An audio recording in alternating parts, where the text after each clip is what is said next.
적응이 잘 안 됩니다. 예. 예. 자, 오늘 새벽이지만 또 함께 천국 인사 나눌까요? 저를 따라 하시면 되겠습니다. 예, 우리 옆에 분에게, 저를 따라 하지만 옆에 분에게, 저는 잘 모르지만 여러분들은 집사님이신지 장로님이신지 또 다 아시잖아요. 이름도 알고. 이렇게 인사하겠습니다.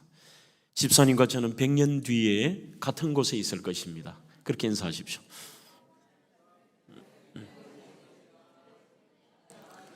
자, 끝난 게 아닙니다. 계속 인사하십시오. 그러니 저에게 잘하십시오. 네, 우리 가서 맺히면 안 되잖아요. 여기서 서로 잘하고 천국 가야 되지. 천국 연습하면서 살다가 그렇게 가야 됩니다. 계속해서 또 옆에 분에게 인사하겠습니다. 집사님, 하나님은 집사님을 사랑하십니다. 절대로 놀리는 거 아닙니다. 이렇게 또 인사하십시오. 그런데 아무리 생각해도 저를 더 사랑하시는 것 같습니다. 네. 이번에는 자기 자신에 대한 고백입니다. 누가 뭐라 해도 하나님은 장창수를 가장 사랑하십니다. 네. 오늘 제가 드린 인사 속에서 복음이 있죠.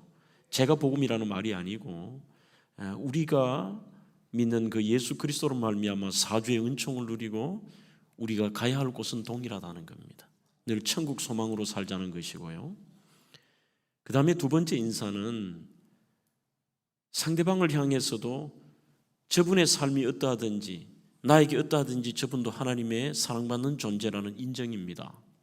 그리고 세 번째는 늘 사람들은 비교하며 기쁨을 잃고 살 때가 많습니다. 하나님이 저 사람은 사랑하고 하나님은 이 사람 사랑하고 하나님은 내 친구 사랑하고 옆집 사람은 사랑하는데 자기는 아무래도 사랑하지 않는 것처럼 생각하는 이런 그리스도인들이 참 많습니다. 그 기쁨을 뺏어버리고 또 이것을 빼앗기고 사는데 늘 우리의 진정한 고백, 신앙의 고백이 뭐냐 하면 그 어떤 경우에도 어떤 환경 속에도 그 누구 가운데서도 하나님이 나를 가장 사랑하신다. 이 고백이 복음인 줄로 믿습니다. 이제 말씀 보겠습니다. 인생을 향하여 사람들은 야고보 4장 14절에는 잠깐 보이다가 없어지는 안개와 같다고 이야기를 합니다. 그리고 시편 103편 15절에는 쇠하여지는 이 들판의 풀이나 꽃과 같다라고 설명을 하고 역대상 29장 15절에는 우리가 잘 아는 머물지 않는 그림자와 같은 것이 인생이라. 이렇게 설교를 하니까 여러분들이 오늘 목사님은 인생에 대해서 좀 허무하게 생각하느냐, 절대로 그것이 아니라는 결론부터 내립니다.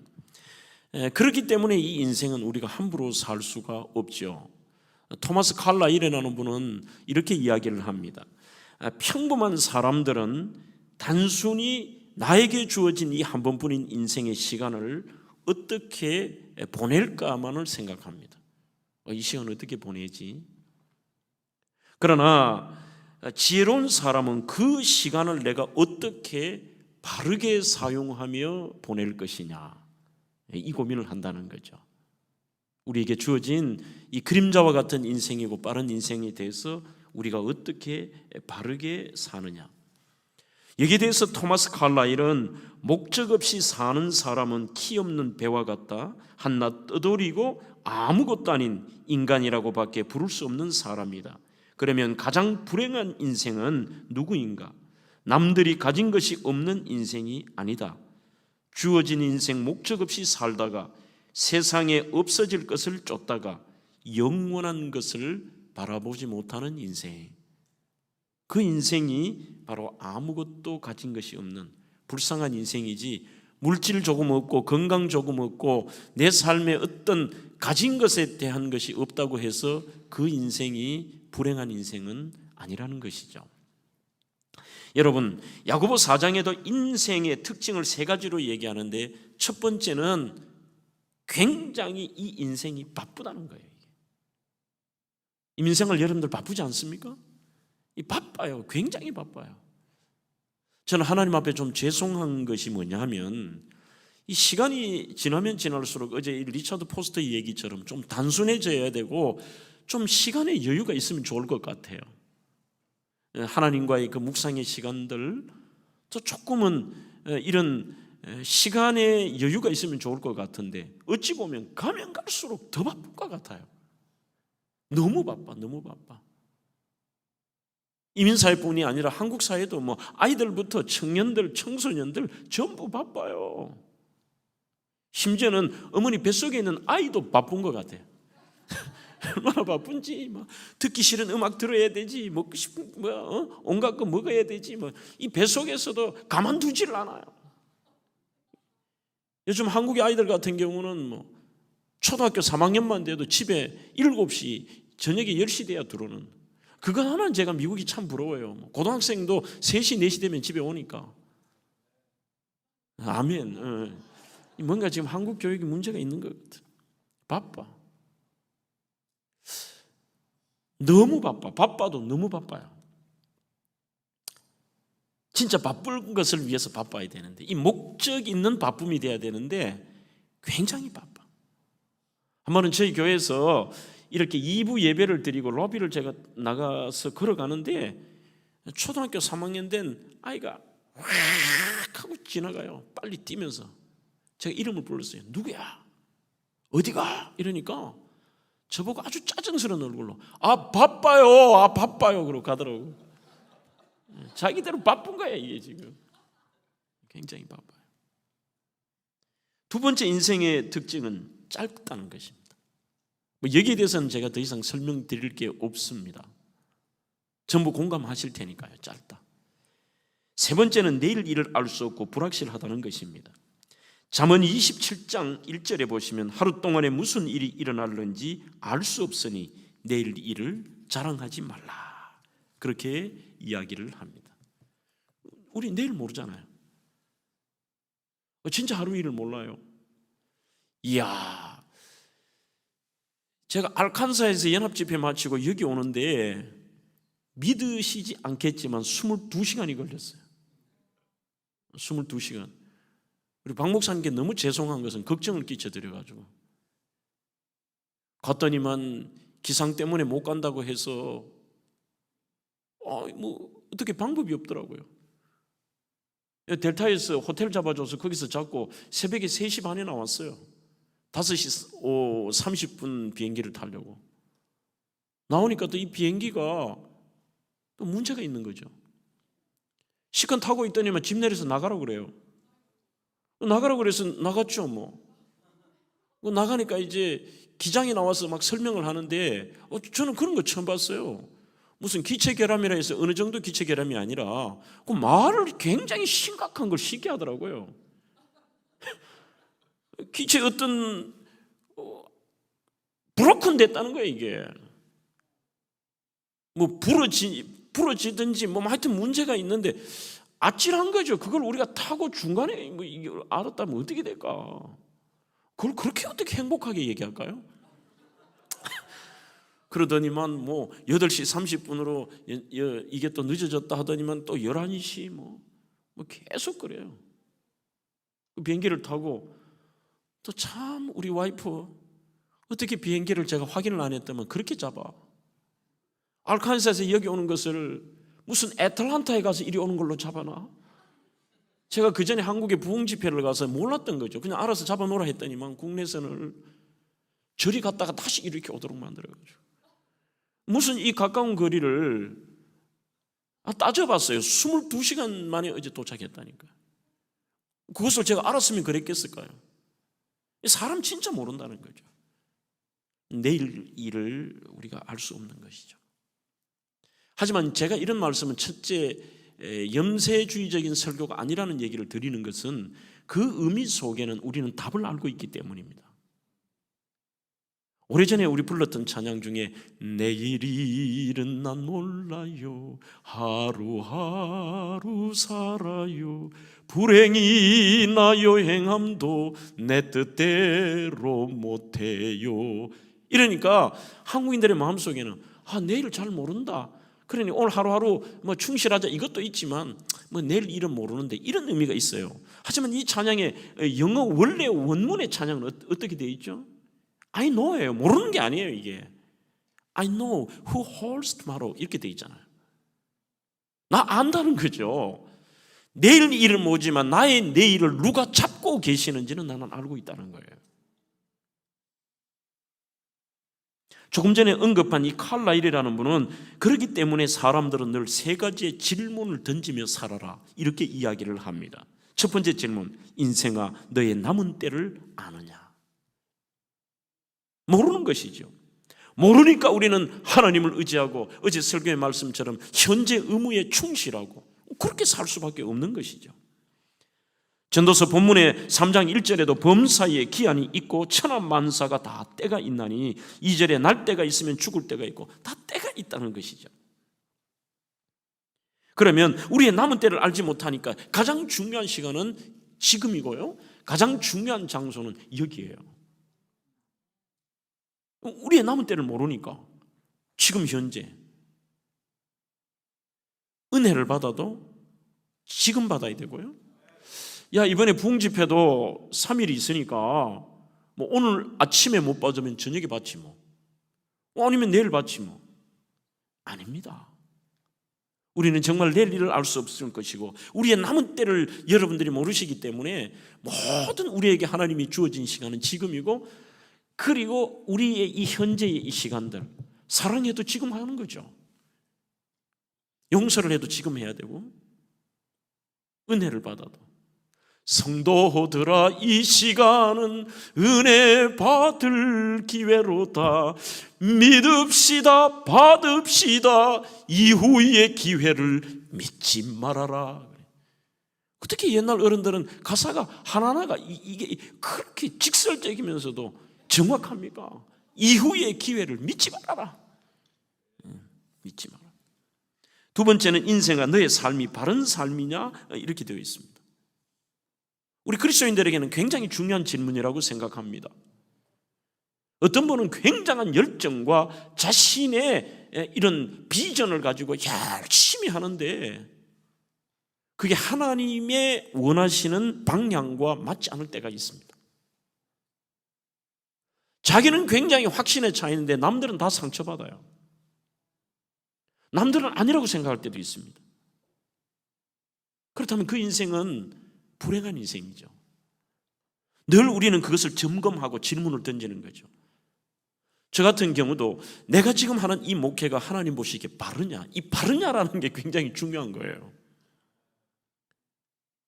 지금 내가 신앙생활하는 내 모습이 바르냐? 그 다음에 세 번째는 인생아 너의 인생관, 즉 목적이 뭐냐 하는 것입니다. 어떻게 하면 한 번뿐인 인생, 남은 인생 가치 있고 후회 없는 인생을 살까? 거기에 대한 중요한 단서를 오늘 이 본문 전도서에서 제공하고 있습니다. 그래서 그 전도서는 바로 중심의 주제가 첫 장에서 끝장에서 이것이 딱 정해져 있어요. 1장 2절과 12장 13절에 보면은 1장 시작을 하면서 이렇게 인생을 시작하고 정의합니다. 헛되고 헛되며 헛되고 헛되니 모든 것이 헛되도다. 헛되다라는 말을 5번 쓰고 있습니다. 이게 인생이라는 거예요. 그러면 그것이 끝이 아니라 인생은 그렇기 때문에 어떻게 해야 되느냐? 이 전도서 12장 13절에 일의 결국을 다 들었으니 하나님을 경외하고 그 명령을 지킬지어다. 이것이 사람의 본분이니라. 하나님 경외하고 우리가 그 믿음으로 산다는 것, 이거 말고 인생은 아무것도 아니구나. 이게 우리가 가야 될 방향이고 목적이고 이것이 우리의 인생관이다. 하나님의 영광을 위해서 특별히 그분을 경외하며 살아가는 것들, 이게 중요하다는 것이죠. 여러분, 솔로몬은 BC 990년경에 재위했습니다. 인류 역사상 가장 화려했던 왕 아닙니까? 성경에 그의 재산이 나와 있습니다. 그 중에서 그의 재산 중에 가장 눈에 들어오는 것이 금이 10만 달란트입니다. 와, 오케이. 역시 보통 교회 집회를 해보면요, 어지간하면 안 놀라는데 이 교회는 될 교회입니다. 될 교회. 애도 아멘, 어른도 아멘. 한 달란트가 얼마냐 하면은 56kg입니다. 그렇지. 역시 이 교회는 뭐, 오, 와우. 56kg, 우리가 그람으로 따지는데 한 달란트가 56kg인데 10만 달란트니까 이거는 뭐. 여기에 은은 100만 달란트. 매년 들어오는 조공 받는 것이 666달란트. 엄청난 거죠. 그게 한 명도 힘든데 아내가 후비까지 1000명입니다. 굉장히 지혜롭죠. 이 솔로몬의 삶 자체를 보면은 그 스바 여왕이 매력적이니까 왔다가 그 지혜를 보고 외모를 보고 반해서 결혼까지 하고요. 신기한 것은 에티오피아에 가보면 거기에 그들은 이 사라진 법궤가 거기 있다고 생각하고 그 법궤를 지키는 이러한 집까지 있더라고요. 하여튼 인간이 누릴 수 있는 것들은 부귀, 영화, 종기, 모든 것을 다 누린 왕 아닙니까? 그런데 그 사람의 입에서 결론이 뭐냐? 헛되고 헛되다라는 말을 무려 5번이나 하면서 결론을 내리는 것이 모든 것이 하나님의 손안에 있다라는 이야기를 하고 싶은 겁니다. 전도서 9장 1절에 의인들이나 지혜자들이나 그들의 행위가 모두 다 이렇게 되어 있죠. 어느 한 부분이 아니라 신, 불신, 의인, 악인, 지혜자, 우매자 모든 사람들의 행위가 그 모두가 하나님의 손안에 있다. 하나님의 손안에 있다. 그분이 창조자이다. 그분이 전능자이다. 이 성경은 BC 935년 봄경에 썼다라고 모든 학자들이 이야기를 하니까 엄밀히 말한다면 그의 노년입니다. 늙음하게 깨달았다는 것이죠. 우리가 다 아는 것을 늙음하게 깨달았는데 저는 이런 생각을 하며 꼭 부흥회를 할 때는 이 설교를 하는데 솔로몬이 그의 노년에 이렇게 대단했던 사람이 노년에 깨달았던 것을 우리가 한 살이라도 어릴 때 조금이라도 우리가 빨리 깨닫는다면 그 사람의 인생은 대단하겠죠. 오늘 그 얘기를 새벽에 좀 하려고 하는 겁니다. 첫 번째로 그가 깨달았군 알았고 알았다라는 내용이 뭐냐? 아마 영어 성경을 가지고 계시는 분은 보면은 한글 성경과 조금 다릅니다. 전부 I know. 나 안다고 얘기를 해요. 이것이 단순하게 아는 것이 아닙니다. 여기는 마이크가 있고 여기는 물이 있고 이 앞에 우리 목사님 계시고 여기 장로님이 계시고 이것을 안다는 게 아니에요. 안다는 것은 히브리어의 야다티라는 말인데 그 야다티라는 말은 체험했다는 뜻입니다. 남녀 관계에 있어서 야다티라는 말은 그 사람을 내가 성관계를 했다는 거예요. 나 저 사람 알아 하면은 저 사람의 키가 얼마고 저 사람의 배경이 얼마고 저 사람의 외모가 어떻게 생겼다 이게 아는 게 아니에요. 안다는 것은 나 저 사람 체험했다는 뜻입니다. 그리고 그것이 하나님과의 관계 속에서 야다티라는 이 말은 대단히 깊이 있고 중요한 말인데 나 하나님 옛날에는 그냥 지식적으로 알았던 그 하나님을 그 살아계신 하나님 나 체험했어. 나 그 하나님 알아. 이럴 때 쓰는 표현이 여기에 쓰고 있는 거예요. 야다티. 나 인생이 이렇다는 것 하나님으로 인하여 인생이 뭔가를 이제 알았어. 나 야다티야. 야다티. 그렇게 이야기하고 있습니다. 그 첫 번째가 뭐냐? 영원을 삼으며 사는 인생이 가장 가치 있다는 거 나 이제 알았어. 11절입니다. 하나님이 모든 것을 지으시되 때를 따라 아름답게 하셨고 또 사람들에게는 영원을 삼하는 마음을 주셨느니라. 그러나 하나님이 하시는 일의 시종을 사람으로 측량할 수 없게 하셨도다. 이렇게 되어 있습니다. 우리 파스칼이라는 분도 그런 얘기를 했죠. 모든 인간에게는 하나님만이 채울 수 있는 공간이 있다는 거죠. 하나님이 채워주시지 않으면은 이 공간은 평생을 채울 수 없는 거예요. 세상의 어떤 것으로도. 그것이 다른 말로 영원을 삼하는 마음인데 여기에서 우리가 영원이라는 그 히브리 하올람이라는 뜻은 영원한 것에 대해서 우리가 갈망하는 마음을 그렇게 쓰고 있습니다. 카일 델리치 주석에는 영혼에 대한 갈망이 어떤 것이냐 소위 이런 것이죠. 우리가 천국, 부활, 영생 뭐 이런 것에 대한 갈망, 영원한 본향에 대한 갈망 그런 것입니다. 그러니 이것을 솔로몬이 이제 알았다는 거예요. BC 935년 봄 그의 노년에 이 땅에 우리가 이 짧고 유한한 인생 아무것도 아니고 영원한 것, 가장 변함없는 가치 있는 것. 그러면서 참 똑똑한 분은 확실히 해요. 하나님께서 그 입술을 통해 하신 말씀이 뭐냐? 그러나 하나님이 하시는 일의 시종을 사람이 알 수 없다는 거죠. 그래서 사람들이 예수 안 믿고, 그래서 사람들이 신앙생활을 엉터리로 하는 거죠. 여러분들 천국 보셨어요? 부활의 그 여러분들 몸을 보셨습니까? 그러니까 사람들이 거기에 대한 관심도 없고 여기에 대한 갈망함이 없다는 거죠. 천국을 우리가 하루라도 보여주셨더라면, 아니 한순간이라도 보여주셨다면 여러분들의 살아갈 이 태도가 달라져요. 어찌 보면 모든 사람들이 이곳에 살기 싫다고 할지도 모르겠습니다. 그런데 그것이 우리가 하나님께서 이러한 인간의 머리로 우리의 삶으로 알 수 없는 것들을 저희들에게 남겨놓으신 거죠. 이게. 그런데 그게 더 중요하다는 거 이제 알았다는 겁니다. 여러분, 한국교회가 왜 지금 힘을 잃어가는지 아십니까? 시간이 없어서 이런 저출산의 문제나 한국교회의 심각성을 제가 말씀을 드릴 수 없습니다만, 저는 그것보다도 영적으로 가장 한국교회가 약해지는 것은 바로 원초적인 복음이 사라지고 이 영혼에 대한, 천국에 대한 갈망이 사라졌기 때문이에요. 이게. 예수 얘기하지 않는다는 거죠. 예수 십자가, 천국, 부활, 영생, 천국. 어느 순간에 목사들의 설교가 윤리적으로 변합니다. 예수니까 참 좋네요. 예수 얘기 많이 해서 너무 좋아요. 예수님 찬양 많이 해서 좋아요.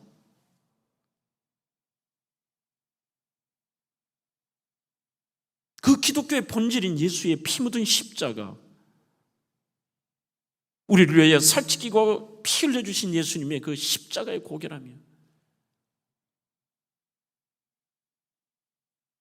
부활의 감격들. 특히 이제는 천국 얘기를 안 해요.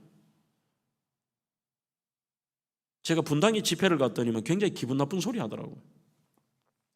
목사님, 천당 밑이 어딘지 아십니까? 그래. 예, 분당입니다. 그래.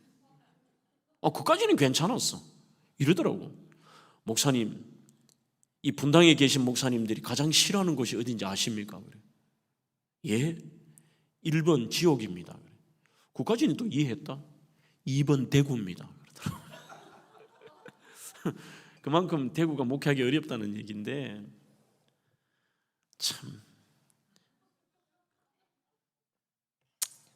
우리 어릴 때를 한번 생각해 보시죠.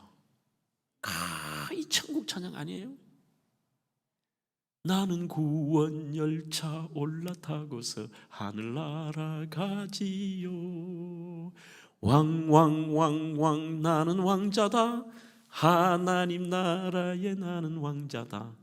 돈으로도 못 가요. 하나님 나라. 이 어릴 때 참 여러분들이 부르셨던 이 천국 찬양. 그러다가 중고등학생이 되면 좀 수준 높은 것처럼, 죄 많은 이 세상은 내 집 아니네. 내 모든 보화는 저 하늘에 있네. 저 천국 문을 열고 나를 부르네. 나는 이 세상에 정들 수 없도다. 그 중고등학생이 정들 수 없도다. 오 주님 같은 친구 없도다. 이 복음, 예수, 천국. 그러다 대학생은 좀 폼 잡으려고 영어를 써가면서 영원한 맨션 저 하늘에 있네. 찬양이.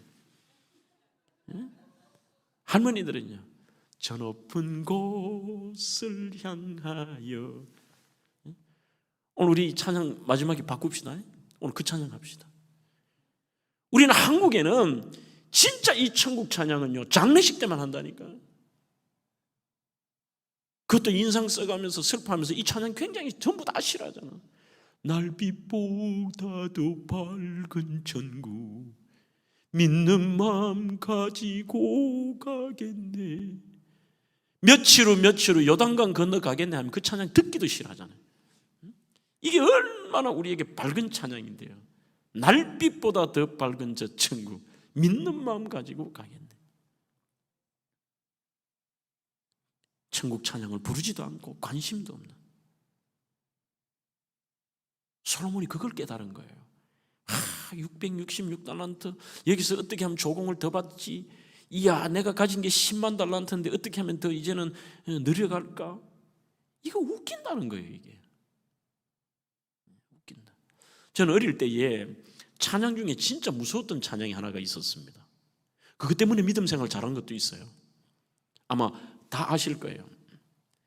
두 사람이 함께 길을 가다가 한 사람만 가고 한 사람만 남겠네. 예수님 맞을 준비됐나. 두 사람이 함께 맷돌 갈다가 한 사람만 가고 한 사람만 남겠네. 예수님 맞을 준비됐나. 어린 마음에 이래요. 예수님 잘 믿어야 되네. 둘이 가다가 한 놈은 가고 한 놈 못 갈 수도 있네. 이 굉장히 여러분들 그 찬양이 직설적이잖아요. 이게 예수 잘 믿어야 되는구나, 뭐 그런 생각도 들죠. 오직 지금 한국 사회가 이 천국에 대한 관심이 사라지고 영원을 사모하는 마음이 사라져요. 인생을 생각 안 하니까. 제 책을 추천했던 이동원 목사님 이런 말을 해요. 하도 안 하니까 그것도 하기 싫거든. 최준의 하숙생이라도 좀 부르래요. 우리 청년들 최준의 하숙생 잘 모르지? 굉장히 오래된 노래예요. 이게. 인생은 나그네 길 어디서 왔다가 어디로 가는가. 2절은요. 인생은 벌거숭이 빈손 들고 왔다가 빈손 들고 가는가. 후렴에 이래요. 또 정일랑 두지 말라, 미련일랑 두지 말라. 인생은 이렇게 한다니까. 그거라도 인생이 어떤가를 고민하며 살라는 얘기겠죠. 여러분, 정말 우리는 이 땅에서 진짜 그 감각을 가지고 살아야 될 것들은 감각이 다 사라져 버리고 엉뚱한 예민한 감각을 가지고 살아갈 때가 많습니다. 천국에 대한 감각, 영원에 대한 것, 부활에 대한 이 소망과 갈망, 감각. 이단 사이비들은 육신의 부활을 믿지 않습니다. 그런 사람, 이런 종교가 많죠. 다락방 같은 것도 보면은 자기들은 아니라고 하지만 그 교리적인 걸 가만 보면은 영혼의 구원만을 믿는 것 같아요. 우리가 갈망하는 것은 영혼과 육신의 구원입니다. 그리고 부활입니다. 우리 구주 예수 그리스도 그분이 재림하시는 이날은 이미 죽은 자 사라져도 하나님께서 무슨 재료를 가지고 만드시는 게 아닙니다. 어떤 사람은 매장을 하고 어떤 사람은 화장을 하고 어떤 사람은 사고가 나서 시체를 찾지 못할지라도 이게 중요하지 않아요. 천지 만물을 말씀으로 창조하신 그분의 능력으로 있으라 하심에 있었잖아요.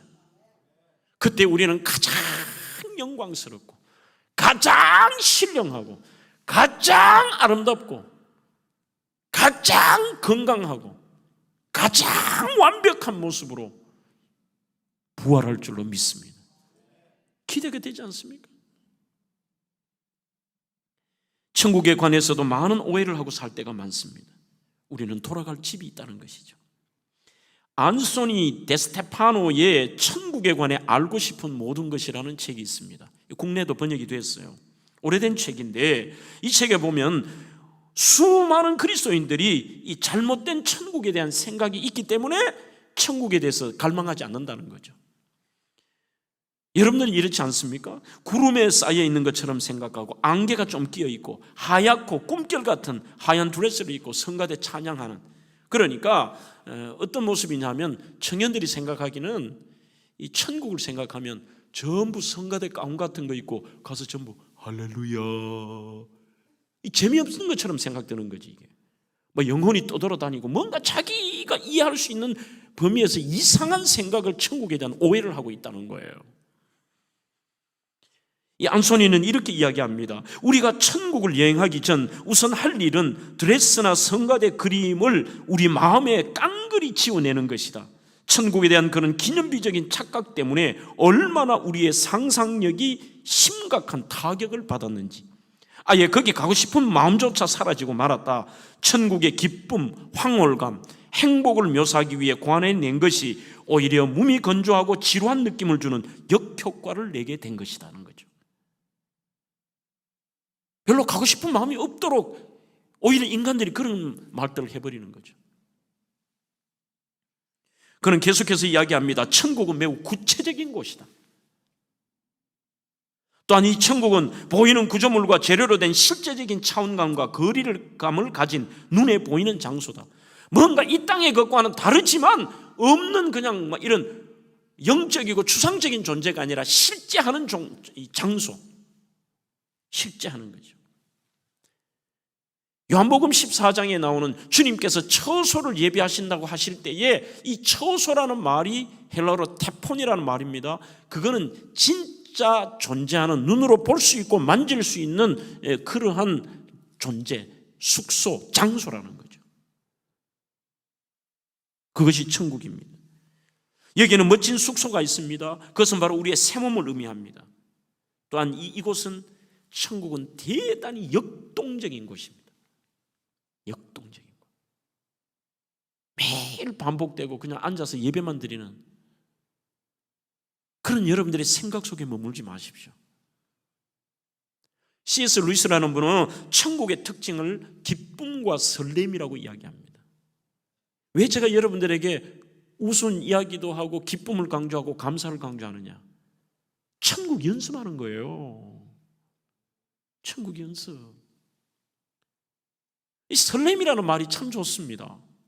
소풍 가기 전날의 설레임, 진짜 사랑하는 사람을 만날 때, 만나기 전에 그 설레임, 이것이 천국에는 지겨운 것이 아니라 날마다 역동적이고 설레이고 가장 완벽한 기쁨이 있는 곳. 천국은 영적인 곳만이 아니라 또한 물질적인 것이며 근본적으로 다르고 엄청난 가치가 있는 곳입니다. 그래서 진짜 소망이 뭘까요? 없는 것이 생겨나는 것이 아닌, 소망은 죽음 너머에 삶이 있다는 절대적인 확신입니다.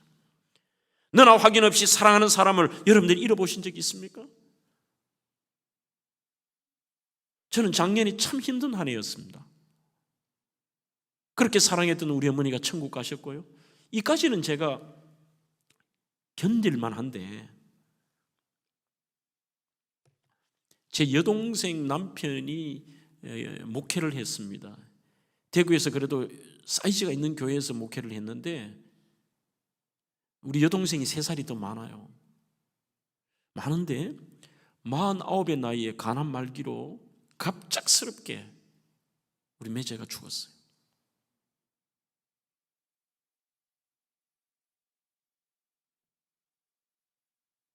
사랑하는 사람을 잃은 이들의 아픈 마음에 뭐가 위로가 되겠습니까? 힘을 내세요, 힘을 내세요. 그 말이 더 비수를 꼽을 수도 있습니다. 큰아이가 이제 원래 대학을 들어갔는데 고3이었습니다, 작년에. 저보고 그래요. 삼촌, 자기는 하나님을 이해하지 못하겠대. 하나님은 기도를 들으신다고 했는데, 아빠 고쳐달라고 그렇게 기도했는데 왜 하나님께서 데리고 가시냐는 거죠. 이 아이에게 어떤 해석을 할 수 있을까요? 그래서 아버지를 산에 묻고 내려오는 길에 이 아이를 제가 부둥켜 안고 내려오면서 계속해서 천국 이야기만 했어요. 그리고 이 얘기를 했어요. 하나님이 하시는 일을 우리는 몰라.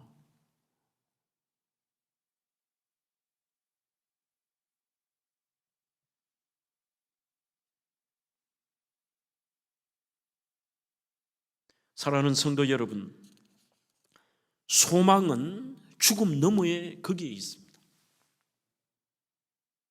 우리는 여기에 대한 감각이 지금 잃어버렸다면, 이번 집회를 통해서 여러분들이 그 감각들을 조금 회복을 하신다면 이 장 목사가 온 보람이 있겠죠.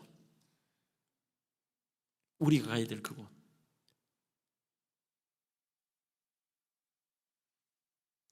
리스토로벨의 불변의 소망이라는 책에 보면 예수의 소망은 허상이 아니다, 능력이다. 예수께 닻을 내린 소망, 삶을 뒤바꾸는 힘이 여기에 있다. 담대하게 사는 비결은 천국 소망뿐이다.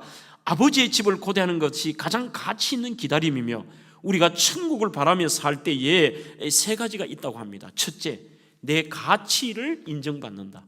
오늘 그래서 그 인사해 본 거예요. 내 가치를 인정받는다는 거. 우리 100년 뒤에 저와 여러분들은 같은 곳에 있을 거 아닙니까? 다른 곳에 있으면 절단 납니다. 이게 내 가치가 누구냐? 하나님의 나라에 들어갈 수 가는 가장 가치 있는 존재. 그런데 무슨 이 땅에서 있니 없니 남보다 못하느니 뭐가 어떠니 이러면서 우리의 기쁨들을 빼앗기고 살아간다는 게 이게 참 웃긴 거예요. 이게. 그 다음에 두 번째는 용기로 채움을 받는다. 다른 어떤 것으로든 그게 안 되지만요. 그 다음에 세 번째는 미래를 기대하게 되는 것이죠. 기대하는 것. 연세가 드신 분들은 이렇게 이야기도 합니다. 목사님, 나이가 들수록 서글프다고 얘기합니다. 앞으로는 절대로 그런 얘기 하지 마십시오. 오히려 나이가 들수록 기대감이 더 커지는 거죠. 그것을 솔로몬이 이제야 알았도다. 두 번째, 기뻐하고 선을 행하며 사는 것이 참된 인생임을 이제야 알았다고 야다티의 얘기를 합니다. 12절입니다. 사람이 사는 동안에 기뻐하며 선을 행하는 것보다 더 나은 것이 없는 줄을 내가 또 야다티 알았고, 이제 알았다.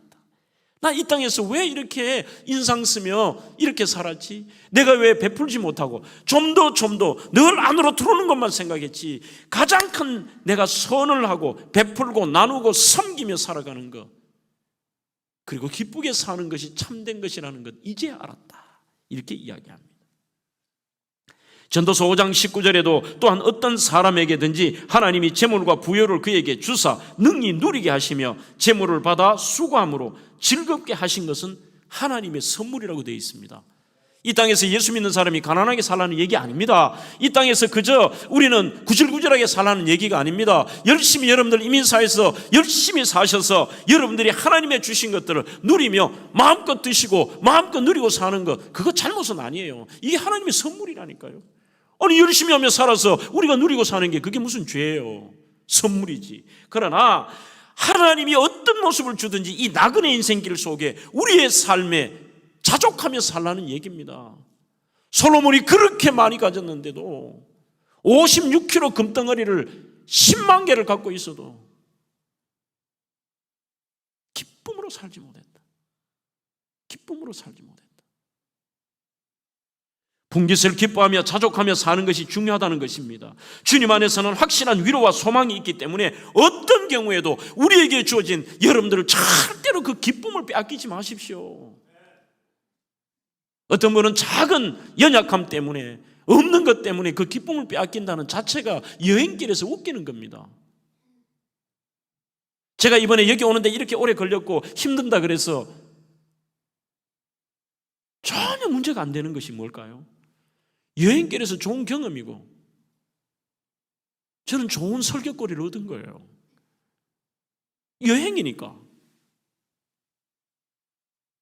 빌립보 4장 11절로 12절에도 여기에 보면은 바울이 자기 자신에 대한 고백을 하는데 나는 배고파도 받고 배불러도 받고 궁핍에 처하기도 받고 여러 형편에도 나는 자족하기를 배웠노니 내가 비천에 처할 줄도 알고 풍부에 처할 줄도 알아. 모든 일에 배부르며 배고픔과 풍부와 궁핍에도 이렇게 설명합니다. 일체의 비결을 배웠노라. 그렇게 되어 있습니다. 이 자족의 비결을 배웠다고 하는데 그 배웠다는 에마돈이 연습했다는 뜻이에요. 계속해서 practice. 한 번만에 안 되죠. 우리가 기뻐하며 살며 자족하며 살며 그렇게 살아가는 자체가 쉽지 않습니다. 끊임없이 또 해보고 또 해보고 또 해보다 보면은 어느 순간에 되더라는 거죠. 우리 그렇게 살다 가는 거예요. 인상 쓰지 마세요. 저는 우리 청년들에게 우리 교회는 신행예배라는 걸 드립니다. 옛날 제도죠. 결혼해서 신혼부부들이 신혼여행을 갔다 와서 처음으로 가정생활을 하기 전에, 진짜 가정생활을 하기 전에 담임 목사를 모시고 예배를 드려요.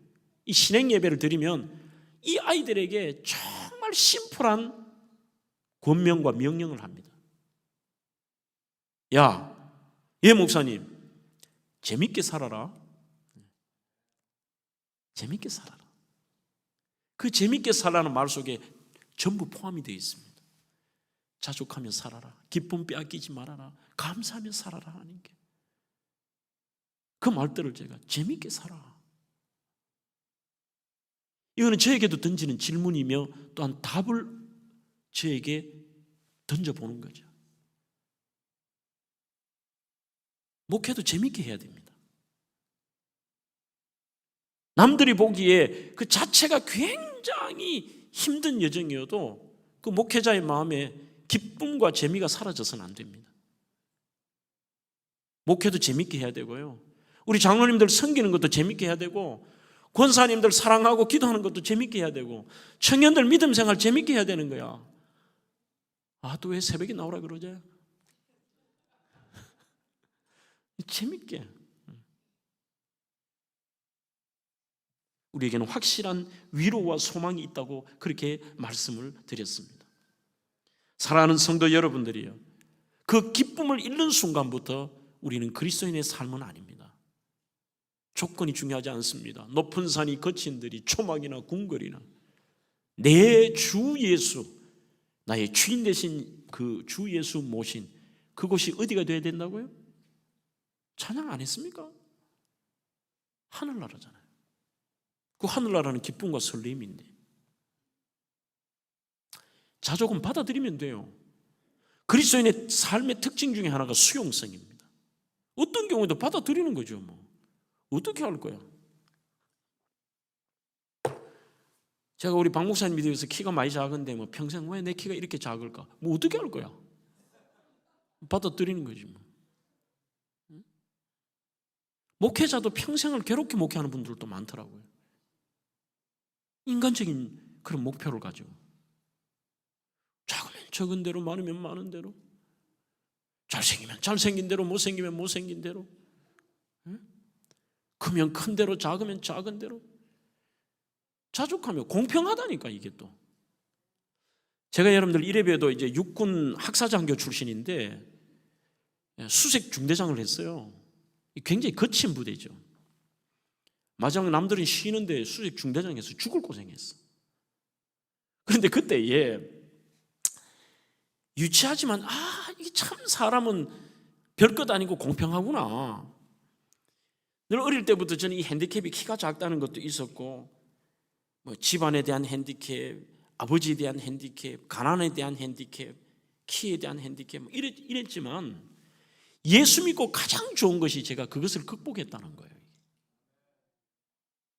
당당함으로 받아들이고 아무것도 아닌데 이 수색 훈련 가운데서 그때 이 특수전을 봤는데, 이 특수전은 수색, 매복, 도피, 탈출 뭐 이런 것들을 하고 그 다음에 이제 공수훈련도 하고요. 뭐 이 훈련이 굉장히 힘들어요. 이게 힘든데 전부 장교들도 이 침투복을 입고 이 훈련하는데, 한 주간 그 특수전 가운데 제일 힘든 게 목봉체조라는 게 있어요.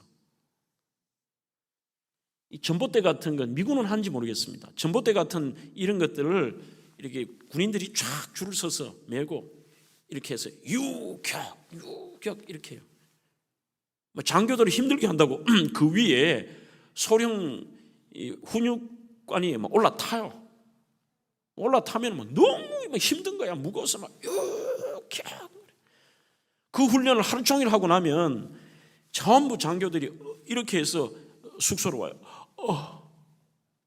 허리가 아프고 막 입에서 이렇게 나와요. 자기가 선택이나 놓고도 탈영하고 싶대. 그만큼 힘든 거지, 고통스러운데. 근데 나는 그 훈련을, 애들이 그렇게 말하면 이렇게 얘기했어. 야, 나 이 훈련 매일 하면 좋겠다. 왜냐하면 하고 이걸 들어놓고는 막 갈군다고 세워놓는데 나는 손이 안 닿아요. 이 손이 안 닿이는 거야. 그러니까 뭐 남들이 겨 유겨 유겨. 야, 힘드나? 힘들게 뭐가 힘들어? 그 쥐가 힘든 거 있으면 내가 힘든 거 있고, 내가 연약한 게 있으면 또 제가 연약한 게 있죠. 남들 부러워하며 살지 마세요. 하나 더 재밌는 얘기 할까요? 어떤 아이가 아버지가 이름을 짓다가 보니까 하철이라고 지은 거예요. 이게 하철. 굉장히 좋은 뜻이죠. 명철함이 강같이 흐르라고 아버지가 하철이라고 이름을 지었는데, 앞불사 그 집에 썽이 지가야. 그러니까 합치니까 지하철이 된 거예요. 이게 지하철. 얘는 늘 그게 핸디캡이고 이것 때문에 주눅이 드는 거죠. 애들이 막 놀리니까, 야, 전철, 지하철. 아버지, 이름 좀 바꿔주십시오. 나 이름 때문에 결혼 못 살겠습니다. 야, 이놈아, 그냥 좋은 이름이다. 너는 이름 때문에 잘 될 거다. 무슨 이름 때문에 잘 됩니까? 이름 바꿔주세요. 얘가 늘 주눅 들다가 이제 청년이 되고 결혼할 때가 돼서 선을 봤어요. 선을 봤는데 딱 선 보는 자리에 너무 예쁘고 마음에 드는 아가씨가 앞에 앉아 있어요.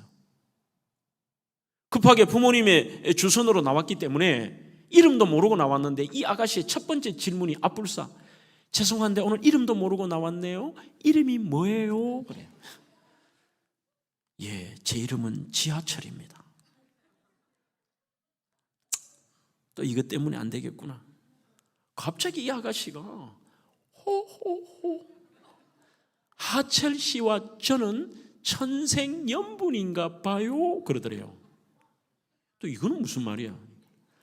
제 이름은 이호선이에요 그러더래요. 무슨 말인지 이해가 안 돼요? 지하철 2호선, 이건 천생연분이지 뭐. 주눅들지 마세요. 돈 좀 없다고 주눅들고, 외모 좀 그렇다고 주눅들고, 상처 있다고 주눅들고, 이거 때문에 주눅들고, 아무것도 아닌 뭐 외모 때문에 주눅들고. 이 웃기는 얘기죠. 이게. 기뻐하며. 그 기쁨 가운데 솔로몬은 선을 행하며 사는 이 기쁨을 이야기하고 있습니다. 가장 큰 기쁨은 선을 행하는 것에 찾을 때 참된 인생입니다. 내가 누리는 기쁨보다 더 큰 기쁨이 있다는 겁니다. 그게 이제야 솔로몬이 깨달았던 걸 우리가 깨닫는 게 뭐냐? 나를 위해 살고 뭔가 더 가지기 위한 소원보다 오히려 우리가 남을 위해 살고 베풀고 나누고 섬기며 선을 행하며 살 때, 이때 진짜 기쁘다는 거 이제 알았다. 나 조금 더 받고 더 많이 가지고 여기가 아니라 선을 행하며 사는 거. 이것을 저는 이렇게 이야기합니다. 주는 것이라고 생각하는 거죠. 주는 것. 이게 가장 큰 기쁨입니다.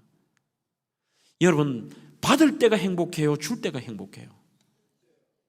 저 같은 경우는 줄 때가 한 100배는 더 행복한 것 같습니다. 100배는.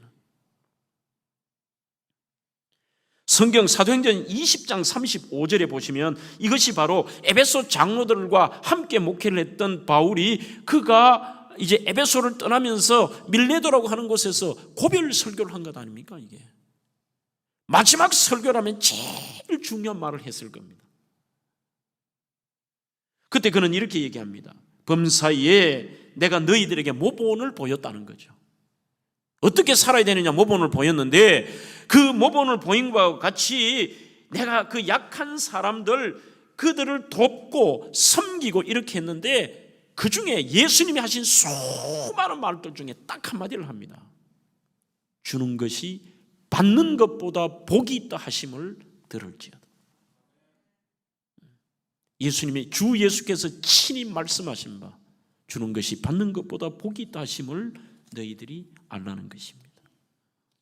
오늘 참으로 불안과 불확실한 세대를 살아가고 있습니다. 오랜 경기 침체와 꿈과 희망도 없고 웃음이 사라졌다고 생각하고 작은 일에도 예민합니다. 그래서 다들 화가 난 듯이 날카로운데, 성도들도 보면 어떨 때는 그 표정 때문에 무서울 때가 있습니다.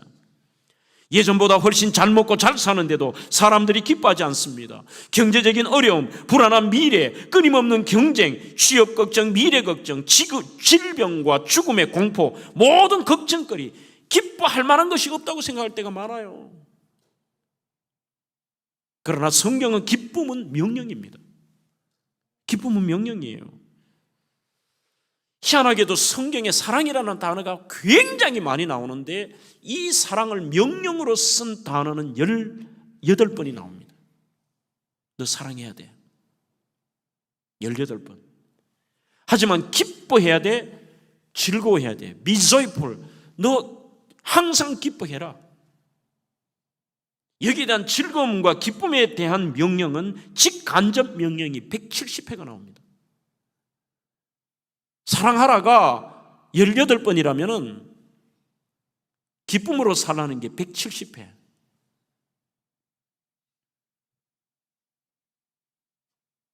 행복은 주 안에서 기쁘고 즐겁게 살아가다 보면 얻어지는 결과입니다.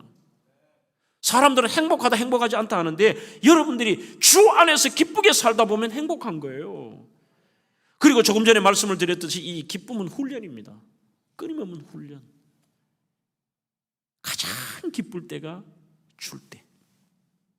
우리는 물건만 생각할 때가 많습니다. 돈만 생각할 때가 많습니다. 저는 첫 번째가 말이라고 생각합니다. 남에게 줘도 좋은 말만 주는 거예요. 좋은 말만. 좋은 말만. 그리고 두 번째는 물건을 줘도 좋은 물건만 주는 거죠. 어릴 때 제가 이런 경험을 해보았는데 그 가난한 집에서 우리 집안에 잘 사시는 분의 과수원 안에 있는 그 집에 저희들이 얻어 살았어요. 이렇게 쭉 길이 들어가다 보면 양쪽에 홍옥이라고 하는 아주 빨갛고 새콤한 과일을 그때는 많았지 않습니까? 그러면 홍옥 이걸 하나를 따먹고 싶어도 우리 어머니가 늘 그 말을 했기 때문에 무서워서 못 따먹었어요. 야, 절대로 그거 함부로 따먹으면 안 된대. 사람이 보지 않아도 하나님 보고 계신대. 안 되지. 그러면 추수 때가 되면은 그 주인 아주머니가 이만한 그릇에 사과를 이만큼 담아서 가지고 오세요. 오시면 꼭 이 말을 하세요. 그 말을 안 하시면 좋을 텐데. 저희 어머니 보고 남선댁이라고 불렀는데 남선댁 그래요. 제가 옆에서 이렇게 보니까 이만큼 가져온 사과가 전부 썩은 거야. 왜 옛날 홍옥은 달콤하니까 이렇게 벌레가 먹든지 이렇게 까맣게 썩잖아요. 전부 썩은 사과만 이렇게 골려서 우리 집에 갖고 온 것 같아. 이렇게 얘기해야 되죠. 남선댁 이 사과가 그래도 썩은 거에서 미안해. 아니에요. 이렇게 나와야 되는데 이분은 꼭 이렇게 얘기해. 남선댁? 네. 사과는 썩은 게 더 달다 그래. CBS, MBC 이 어린 마음에 막 제가 욕은 할 수 없고 이 십전 대보탕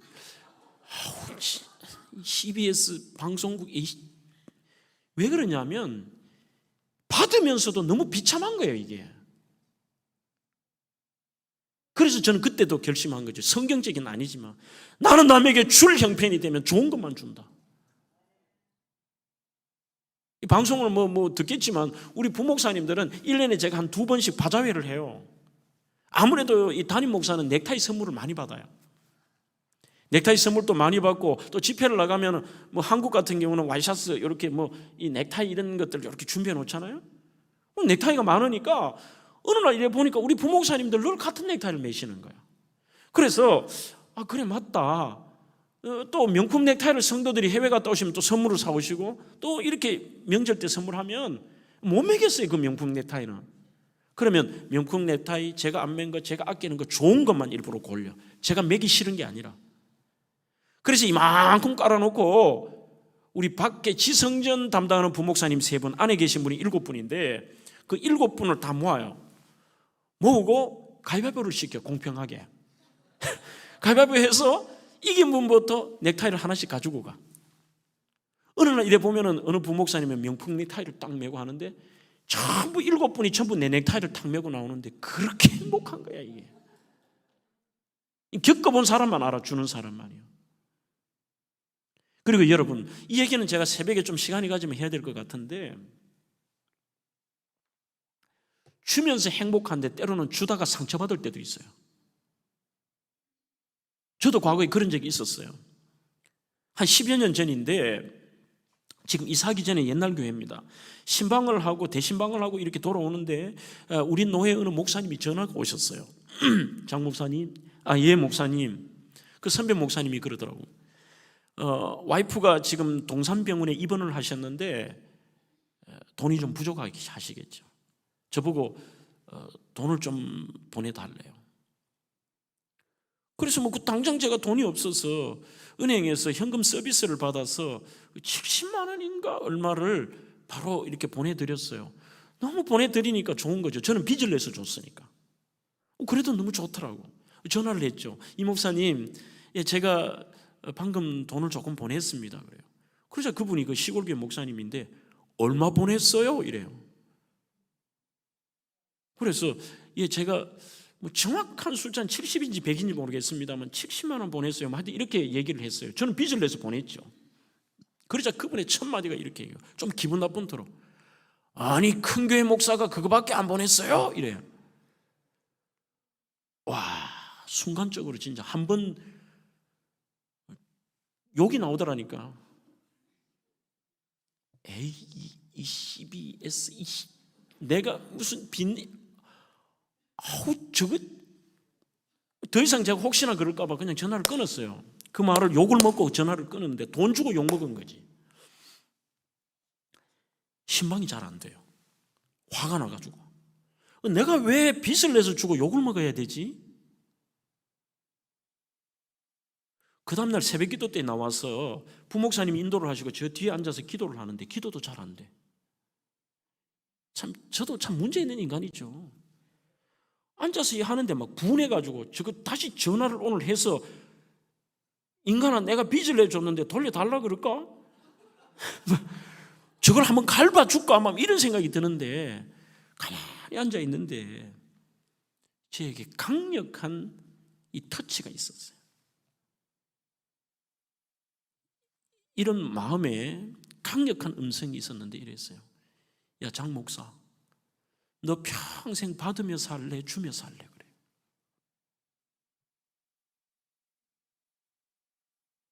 여러분들 평생 받으며 사는 인생은 축복은 아닙니다. 사람이 있다고 하는 것도 아니고요. 우리 하나님 앞에 갈 때까지 늘 주다가 가야 되는데 와 진짜 받으며 사는 인생 되면 큰일 난다. 내가 왜 이걸 깨닫지 못했지? 내가 그 결과와 그 사람의 반응이 중요한 게 아니라 나는 그저 하나님 안에서 내가 주는 것으로 이것으로 끝인데 그래서 혼자 뒤에서 하나님 나 평생 주며 살래요. 하나님 나 평생 주며 살도록 해주세요. 주며 살도록 해주세요. 그러니까 마음에 평안이 찾아오고 아무렇지도 않아. 룰루랄라. 그래서 받는 태도는 그분의 몫이고 나는 그게 중요한 게 아니라 나는 주님 앞에 그냥 준 걸로 끝이야. 그건 나는 평생 주며 살 테니까. 이게 태도인 거죠.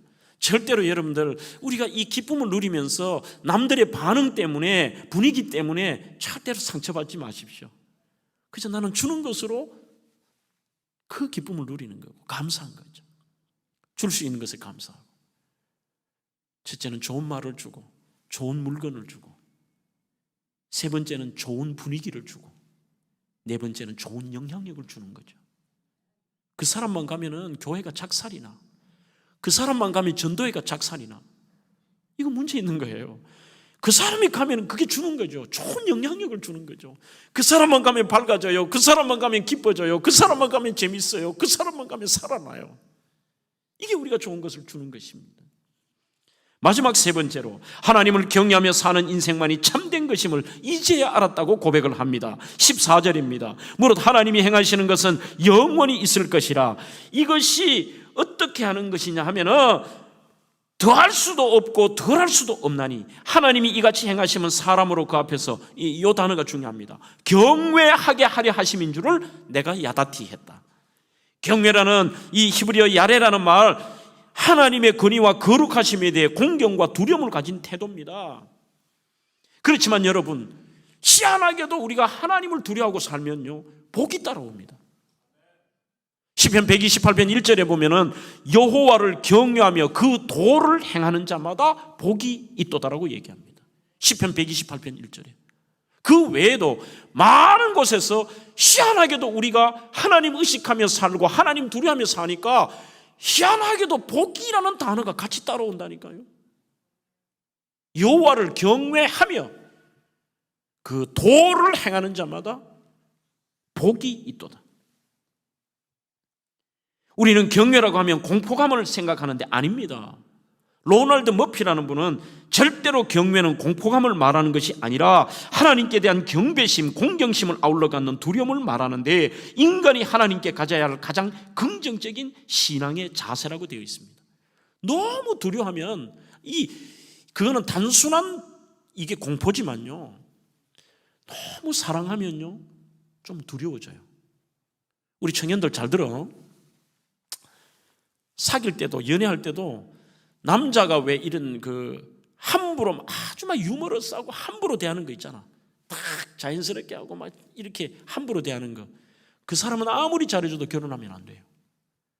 근데 이분을 만나면 뭔가 나를 좀 의식하고 두려워하고 이 말 하는 것에 대해서도 조심하고 재미가 없어도 그런 남자를 골라야 돼. 왜 그러냐면 이런 남자는 또 집에 가서 막 자기 머리 때리면서 내가 오늘 왜 그 말 했을까? 이 말 하면 안 되는데 내가 왜 이랬지? 늘 의식하는 거죠. 너무 사랑하니까 조심하는 거예요. 우리가 하나님을 두려워한다는 자체는 그 하나님의 공포심 지켜보고 계시는구나가 아니라 그 하나님을 우리가 1번으로 하나님을 너무 좋아하고 하나님을 너무 사랑하다 보니까 의식하는 거죠. 늘 하나님 어떻게 생각하실까? 하나님이 좋아하실까? 이렇게 하면 하나님 아시지? 늘 하나님을 의식하는 것입니다. 우리는 하나님께서 무엇을 이루는 것에 대한 관심이 있다는 착각할 때가 많습니다. 너 얼마 했어? 무엇 했어? 너 대단한 일 했어? 이거 이루었어가 아닙니다. 하나님은 인격적으로 우리에게 깊은 관심이 있으십니다. 모든 영역에 관심은 있지만 특별히 하나님께서는 우리의 건강한 내면의 상태, 너 나 사랑해? 너 나 의식하며 살아? 그것을 솔로몬이 늙음하게 깨달은 것입니다. 저는 찬양 가운데 이 찬양이 참 두렵기도 하고 중요한 찬양이라고 생각합니다.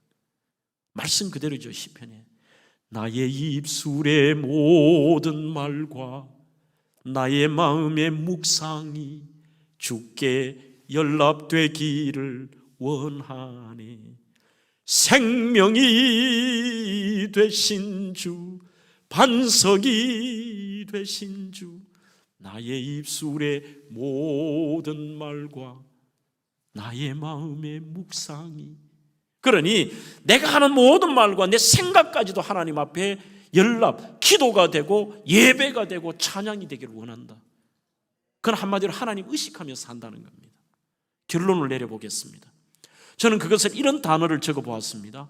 성도들의 영적인 신선도다. 생선은 필요한 게 뭘까요? 신선도입니다. 생선은 출신이 아닙니다. 저는 늘 이해가 안 되는 게 이 부분이에요. 우리 한국 아주머니들이 생선을 사라고 하면 꼭 이렇게 물고 뭘 사도 이렇게 물어요. 이거 국산이에요? 중국제예요? 생선은 여러분들 이게 제가 이해가 안 된다는 게 뭐냐, 무슨 생선이 머리가 IQ가 한 150이 되어서 특히 서해바다 같은 경우는 중국과 인접해 있는데 제가 여러분들 이상한가요? 자, 중국 배가 잡으면 중국산이고 한국 배가 잡으면 한국산 아닌가요? 그러면 바다에도 경계선이 있는데 고기가 쫙 물을 헤엄치다가 경계선 가니까 나는 한국 고기인데 여기서 중국 가네? 팩 들어가 저쪽으로 가나요? 고기야 뭐 이리 가고 저리 가고 막 자기 마음대로 노는데 중국 배가 잡으면 중국 거고 한국 배가 잡으면 한국 거지. 근데 뭐 중국산이냐 한국산이냐? 한국에 살아요? 미국에 살아요? 뭐. 예? 경상도예요? 뭐 전라도예요? 뭐. 보수예요? 진보예요? 뭐 이거예요? 저거예요? 뭐. 많이 배웠어요? 못 배웠어요?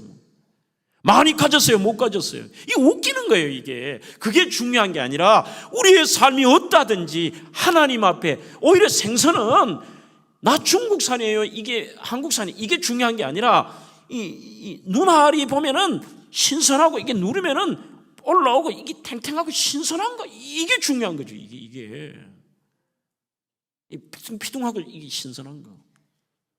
우리 그리스도인들이 그런 것입니다. 영적인 신선도, 출신과 상관없는 하나님 앞에, 그분 앞에 우리가 신선하고 막 이런 거 있잖아요. 부패되지 않는. 하나님을 경외하는 것은 내가 믿음이 성숙해지는 단계입니다. 성숙은 더 높아지는 것이 아니라 이번에 이 주제처럼 더 주님 앞에 내 인생과 신앙이 깊어지는 것입니다.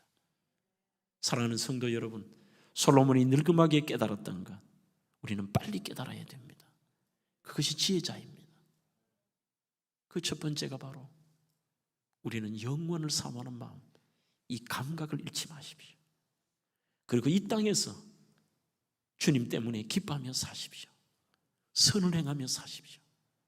이 땅에 하나님 경외하며 사는 것이 사람의 본분이며 이것이 우리가 가야 할 길입니다. 저는 모든 이 오늘의 성도들이 솔로몬이 깨달았던 것이 여러분들이 깨닫고 일평생 그렇게 살아가시기를 주의 이름으로 축복합니다. 우리 전업